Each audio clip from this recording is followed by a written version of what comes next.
Hey there, this is a daily AI video as I'm building in public, both an AI services business that I'll use to fund my SaaS and a content business. So, the way that this video is going to work is I will screen share and kind of walk through some of the different things. If you are unfamiliar, there's a channel that was doing this that I found super interesting. So I'm going to be doing this as well. It's a really good way to stay accountable. But I'll be covering the brand stats, some of the strategy stuff that I'm doing, an AI update, and just some of the interesting tools that I'm coming across in the space as someone that's using AI every single day. And so, first of all, on the brand stats side, something I've just noticed is like my YouTube just been so flat. So I've been thinking of ways to make it more interesting. And it's really just how do you blend the educational space with having a good hook at the beginning. So Alex Ramosi talks a lot about a proof, promise, and a plan for every single video. So for instance, at the beginning of this video, I should have said, I'm Parker X and I led product at a startup that did $50 million in sales before we exited. So that way people listen and it's just not another person that's yapping into the, ether basically, just like this huge space on the internet, but just learning a whole lot about that. And then on the strategy side, what I've realized is I ran this program called EOS, the company that I was at called Delivery Dudes. And it was really helpful for us staying on track. It's basically like an entrepreneurial operating system. Let's say put you in like a cadence, and it helped us grow a whole lot and then stay accountable. So I've been thinking about how to implement that into what I'm doing. So it's for your vision, your goals, your scorecard that you'd be looking at. So I kind of have one over here, but it's not about revenue. So my goal right now is to get to first just 10K a month on AI services. And I've been thinking a lot about how do I leverage AI to help me kind of ideate that process.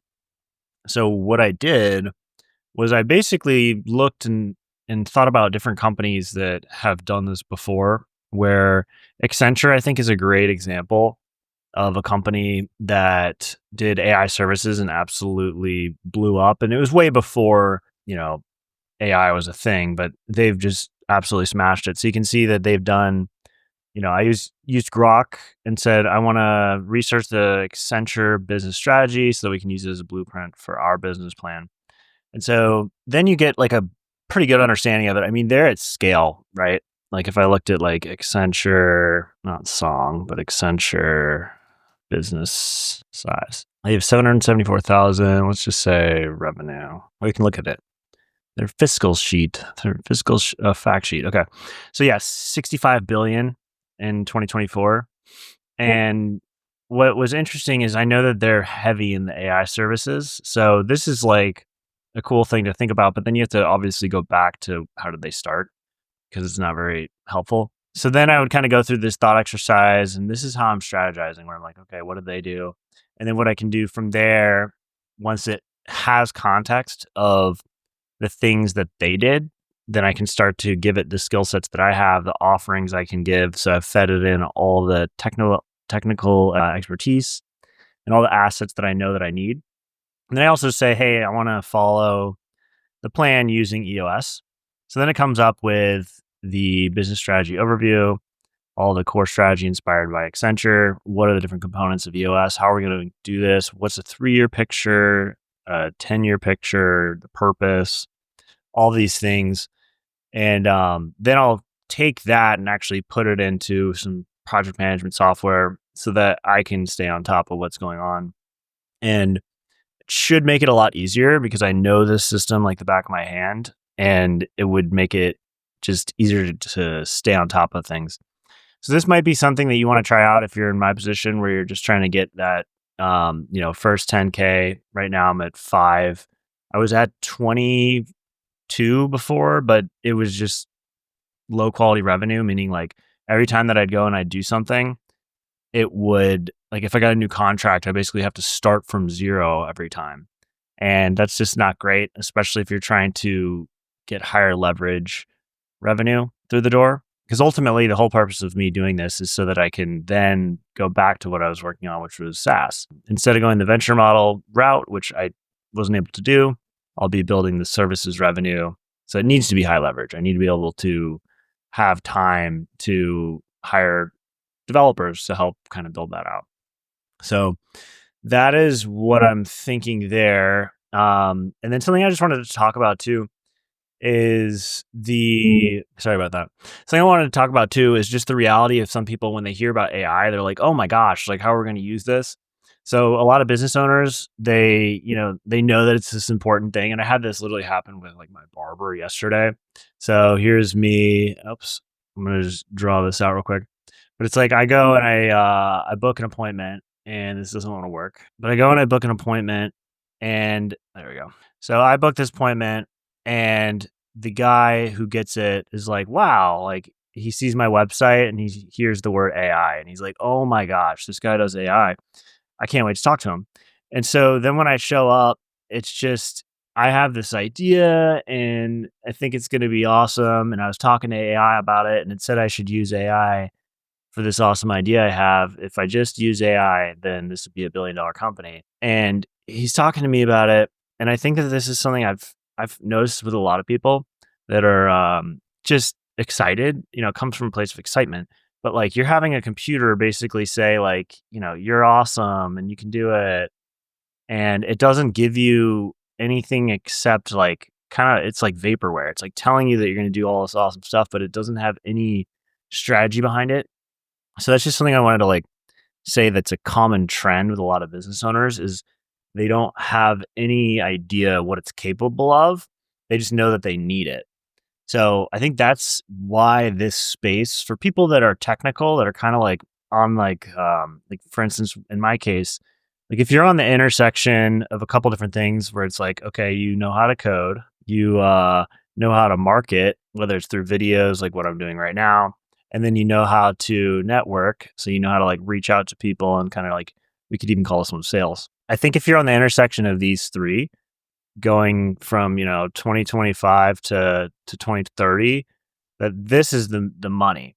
Because coding, I mean, this one in itself, it was much higher value just a couple of years ago. Like I know even in one of my ventures that no, this pen is freaking out. I know that one of the guys I was talking to just a couple of years ago, like in 2021, it was a totally different landscape where I can't figure this pen out for the life of me.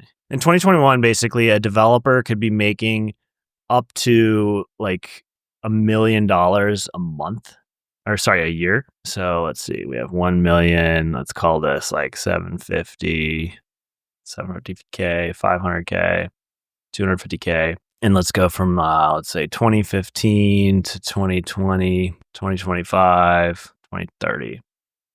Bear with me with these awesome drawing skills. But you'd see that the best of the best engineers kind of went from like in here where they got all the way up to like 2021 was like peak. It was like COVID, zero interest rate phenomena was going on where like money was kind of free.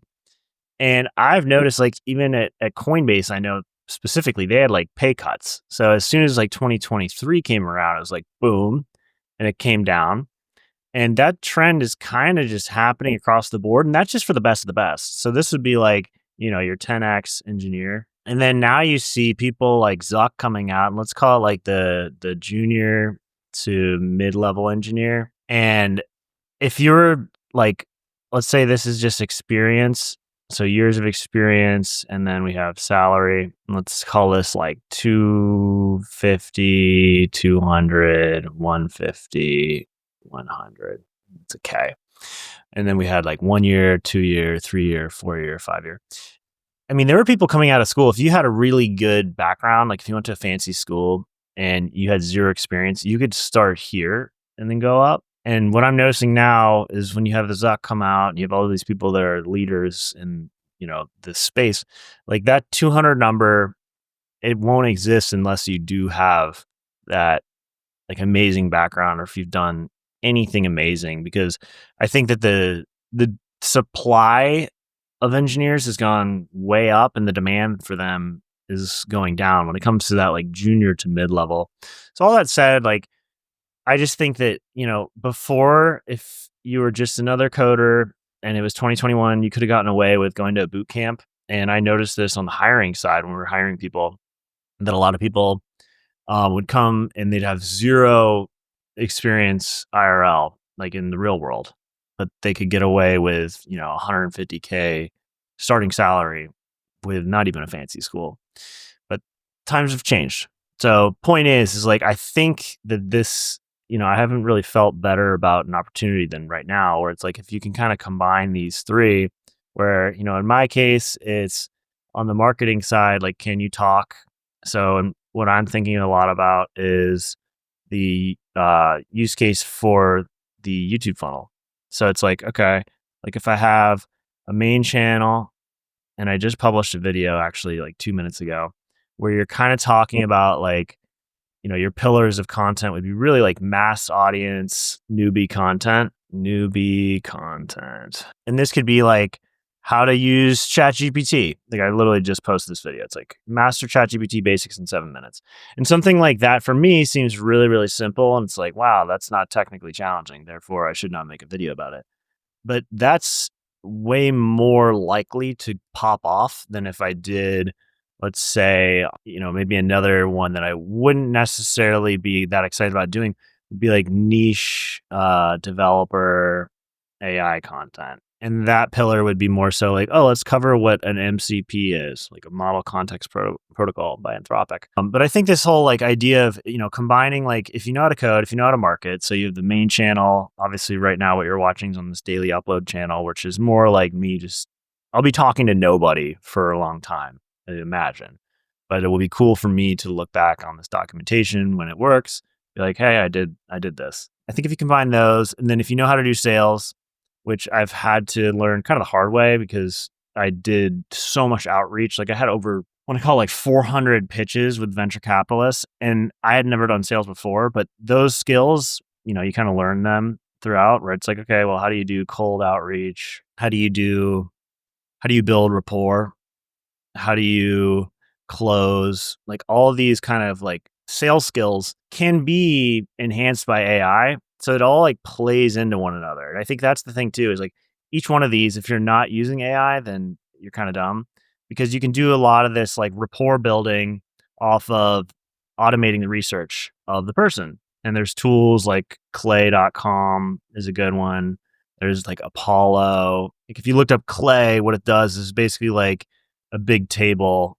And instead of, you just using the spreadsheet and then having to spend like tons of time filling out a personal one-liner, they have what's called like a magical AI cell. So it'll be like, AI, and then you click when you click on it, it will actually be like able to open up a prompt window, and then you can type in, hey, I want you to go do, XYZ task, and it will write an icebreaker for you, or it will automate the process of looking at their Instagram and finding a photo of a dog, and it recognizes, oh, this guy has a Yorkie, so you should mention that. So all that said, this is the strategy that I'm going to be running, where it's, you're kind of in here and you're doing all of them. And then the umbrella is that you're, using AI for every single thing of it. And that's playing into what I'm actually working on today, which is thinking about how do you find the highest leverage services. So I mentioned that before, I've kind of been on this like timeline where I did, high paying day job, which is low leverage. And then I was like step one. And then step two was the VC backed SaaS journey. And that is incredibly high leverage if you can pull it off. I was not able to, where, you basically go raise a bunch of money and you try to once you do raise the money, then you jump on the treadmill and you need to grow as fast as possible. There's like milestone based financing. And you just keep going and going and going. I think that this whole model, though, on a side note, is really going to be confused for a little bit because the faster that the models get better at building software, the less capital you need. So it kind of flips the model on its head. And I know that a lot of people are confused. I know that as founders, it's a lot harder to raise money right now. Like the easiest time was in 2021. Right now, it's a lot tougher. But then step 3 for me was okay, like I have these dev skills, so it's like contracted dev work, and that can pay well. However, the problem with it is every time that you get a new, let's call this contract, and every time you get a new one, you're starting from 0. So it's like, okay, you have to go from 0 to 100, and then you go to the next one, and there's really not that much that transfers because you don't like, there's no IP, like you don't own it. Reusability is pretty much nothing. So you don't have any reusability. And so that's what I've been thinking about a lot was like, all right, well, how do you do AI services? How do you build 100K a month, like 90 ish plus profit margin business that leverages AI on every single asset, every single process? So I think that's when I kind of discovered this like make.com slash N8N slash like AI builds thing. Where when I talk about AI builds, it's more like, yes, you can use Make and N8N to chain together automations that are business processes where I would say you have about like 95% reusability. Like it is like very enticing. And I had used these before in the past, like a decade ago, but they just didn't have AI. So it wasn't that interesting. It was kind of like Zapier. But I think that that's kind of the direction. And a lot of the stuff that I've been learning is from the people on YouTube. Like there's a lot of school communities that teach it as well. But I do think that there is still high leverage in the AI builds of like actually like writing code. Now you won't necessarily be writing it, but it is code based. So I think one area that I'm going to be exploring is like what things do people need that are in businesses where it's either like, all things need to either save money, save time, that's a clock, or increase money. Like if you can do one of these 3 things for a business, they're going to buy it. So in the actual coding of projects, I think that there are some areas where it's like, a chat bot, a lot of people want that for whatever reason. A lot of people want RAG, which is retrieved augmented generation, where it's basically just like you feed it a bunch of docs and you can go into it and you can query it. So you can do that. There's a lot of different ways to do that. You could literally just set up like an assistant with ChatGPT, but it is kind of trash. So some well-funded companies or mature companies may want to have custom implementations of that. And then I think like other things where, you know, you can do most of the work up front and kind of templatize it might just be like, I don't know, like landing pages. As I go down this list, like they're getting harder and harder because landing pages, you could have a template for it, right? Like everyone does, where it's like, oh, you can look at Alex Hormozy and see that, he has 1, 2, and 3 different like styles of landing page, and they all kind of have like the same layout where it's like, oh, image, CTA, whatever. But I think the tension is like as you go down on this list, the kind of reusability percentage plummets. So I think this is just a really short list. I don't see it, maybe like if you got into like admin dashboards, that stuff's just it's too much. So what I'm really focused on now is like, what are the things that have, like I said, like the highest reusability, the quickest turnaround times, and the most business value. And I think that that's something you can also use AI for, where it's like I built or I made a prompt that basically lets me explain a business process that I know exists in the world that a lot of people have. And then I explain all the steps in it, and then it generates the JSON, which is like basically the output that you get when you want to make an automation. So that's a lot of kind of brainstorming on this side of things. And was there anything else that I wanted to talk about in this daily update? Oh, I do think that there's certain niches too. Like I've been thinking a lot about niches where basically if, they say like you get riches in the niches, but if you were to go and sell into like this stuff like to tech startups, it's just not going to be great because they're like very like they have typically like they're kind of cheap, like they don't have a ton of money, and then they typically already have, they have devs, and then you can't do it for them because you're gonna have to like do it with them, and that kind of sucks. So I'm really looking for people that like are niches where it's, in my head the best ones will be high income and low tech skill, because then you know that you can come in and you can make something really quick and it's going to just blow their mind. They're going to be really happy. So you could go and build them like a Webflow website and one automation where, they go to the site and when they fill out a form, they get a text, and to dev, they would be like, wow, like, I can't believe you're making a Webflow site. And they'd be like pissed. Whereas this person doesn't even know what Webflow is. And they're like, I can get a text. And they're like, wow, that's awesome. So that's something I'm learning a lot about now is just, kind of picking the niches. And so examples of that might be like HVAC, which sounds crazy. Like, I wouldn't go after these two. I'm personally not that interested, but like interior design, maybe like architecture. I think real estate is a really interesting one because their average ticket is just massive. Like if they're selling $1 million house and they get 2% off of it, that's a lot of money. And all those sites kind of look the same, right? Like on real estate, for instance, it's okay, cool. Like, you have person, you have like tagline, you have maybe like a call to action for them to sign up, and then you have properties.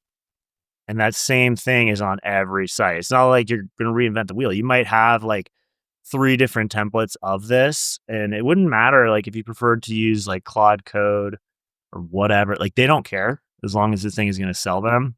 And then you can put in all the goodies where it's like maybe the first offering is, website with text updates. And that'd be, you do it one time, you put in all that work, and then next time that you do it, it's at like 75% reusability because you have the skeleton of it. And then you could charge, let's say, like 5K. And the first time it might take you 5 hours, the second time it might take an hour. And then let's say the second time you do a really good job of that, then you come back and you say, okay, well, it's really annoying whenever you get like instead of doing like a retainer where you constantly are updating the listings because those change all the time, you could say we're going to do automatic listing updates with emails because they're constantly sending emails. And every time that they have something updated, like, oh, there's a price reduction, oh, there's a price increase. You do this once for them. Again, now this might be at like 95% reusability after you do it the first time, right? And then you just basically like make this offering like, okay, this one's 2K or whatever. But it's like kind of bringing them down this ladder or whatever you want to call it of, okay, you do the first one, they like it, good. You do the second one, they like it, good. And then you might get more creative and you say, well, now that you have that, have you thought about doing cold outreach? Instead of spending a bunch of money on mailers, we can get really targeted and we're going to do it by zip code.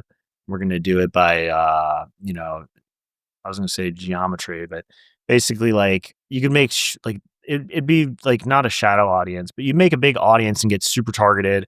And then you might pick up a tool like Instantly or you could do Apollo, whatever.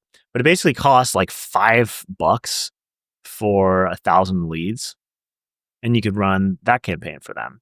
So I think that this is likely the way that this would go, where it's like you bring them through this, okay, let's do this first one, let's do this second one, let's do this third one. And then all the while you have a bunch of systems in place where you do this the first time and it's a little rocky, meaning like you have to do the stuff manually.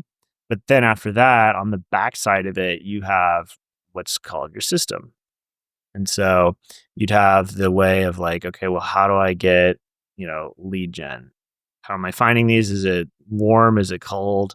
And then how do I deal with follow ups? How do I deal with the close process? How do I deal with proposals, all these little areas that are, in every single business. And then the order fulfillment. Is there a project? Like, are you going into ClickUp? Are we giving them an email? Like, all these things are questions. But I think that's the direction I'm going to go, where it's like, okay, start with one of these. That's kind of where I'm at. Do these manually. Like, for instance, I automated this proposals thing before really needed to, but it was a good test for me to know, like, okay, moving forward, would should this be the product or offering that I'm pushing? Then yeah, it makes sense. And some of these wouldn't make sense to automate, but a lot of them would. And then, you have order fulfillment, obviously, like, what's your payment? For me, it's 50/50 before and after, and it's Stripe. And then what's that email look like? What's the, review meeting look like? Is it 30 minutes? Does that tie back into ClickUp? All these questions. And so that's me just thinking out loud about all this. If you guys have any questions on this stuff from someone, I have done a lot of different things. Like, I was a UX designer, and then I was a product manager, and then I was like a startup guy, and now I'm, still entrepreneur guy that's trying to get the cash flow going to fund the SaaS. But, we've got a wide breadth of skills. And so if you got any questions, definitely drop them below. And you should also join my school. It's free for the first, I want to say like 10 members, but I think we're already at 10.